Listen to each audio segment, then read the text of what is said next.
Yo, what's happening, everybody? This is Vuyo Dube, and you are watching Off the Books. Today, I have a really interesting guest.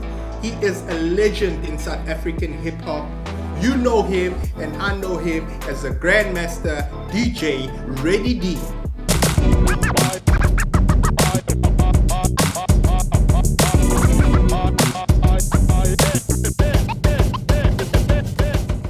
What's up, everybody? I'm here with the Grandmaster DJ Ready D. Thank you for coming through, my brother. You're welcome. Thanks for the invite. Thank you. You've always been a superstar. Wow, man. You've Thank always you so come much. through for us, even though when I was at that other show, when I needed favors from you, All good, you would man. come through. D, everybody knows you as being the DJ for Prophets of the City, POC. Yeah. Briefly, can you just tell me how that came about? Well, with Prophets of the City, I mean, prior to that, I was pretty much involved with hip hop culture. So people regard me as being one of the members or one of the first generation practitioners of hip hop culture in South Africa. So before Prophets of the City, we used to be involved with b-boying, graffiti art, MCing, and everything to do with the culture on the streets. And we used to jam in this club called The Base.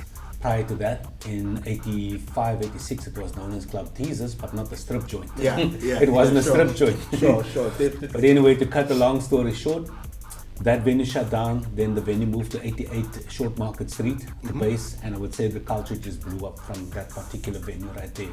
Nice. There was an MC in that club that was just spitting fire and just killing everybody in battles, and his name was Shaheen.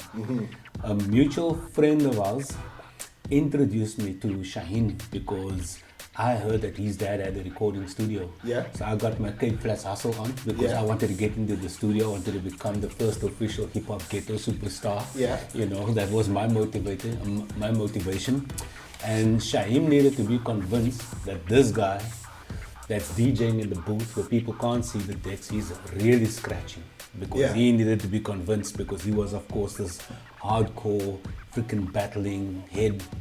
And then again, just fast forward very quickly, we managed to get together. He came to my place, he saw me scratch. Yeah.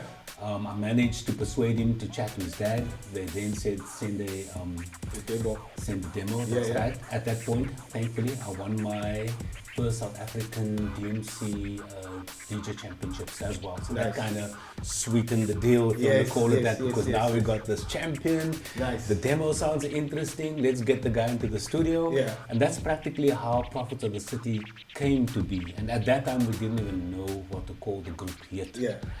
Prophets of the City came about one night when we were listening to a Abdullah Ibrahim song Nice. called Little Boy, and we were looking for samples while sitting in his dad's recording studio out in Elsa's River. So on the one end, Shaheen was a political activist. On the other end, I was a typical freaking naughty kid from Lentegeur, Mitchell's Plain. Nice. That used to roll with all the unsavory characters. So of course that was my destiny. So you can see there's two different worlds. Yes. Trying to make something Yeah. work over here. Yeah. So on the one end, he's going on about Mandela and he's going on about Steve Biko and Yeah. knowledge yourself, and on the other end, he's like, dude, I need money. Yeah. I want a car. Yeah. The hustle. The hustle. I want The a car. hustle, I want yeah. a TV. I want to freaking, just Yeah, do yeah, what yeah, those yeah. types of personalities do.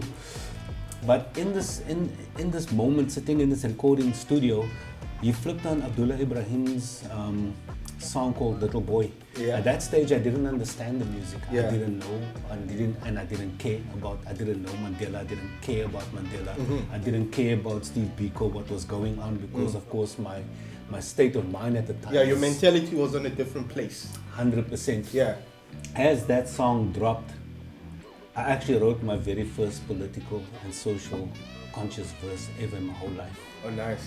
He wrote, and then we came up with a song called Boksburg Blues, because we know that Boksburg used to be the hub of, I would say, what the apartheid agenda's been all about. Yeah. They had that notorious reputation for that.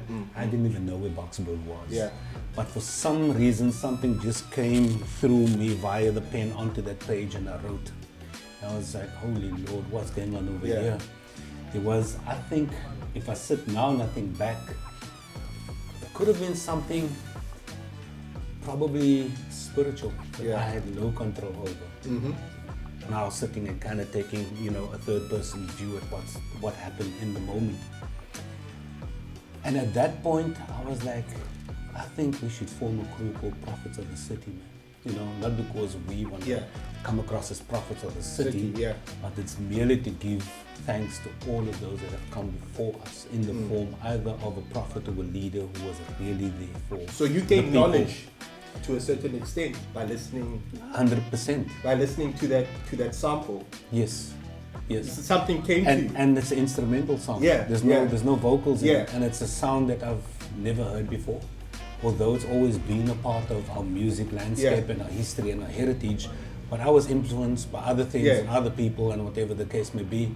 And Shaheen was a political activist in school, so of course he had this really militant activist lifestyle going on, and he tried to influence me, but I was blocking it at all costs because it's a world I didn't understand. My motive was somewhere else, and that was the birth of POC right there, Prophets of the City. So it's a name to honor all great teachers who were truly there for the people in all sincerity, those that have lived and died for the people throughout the generations, irrespective of where in the world you come from. Nice.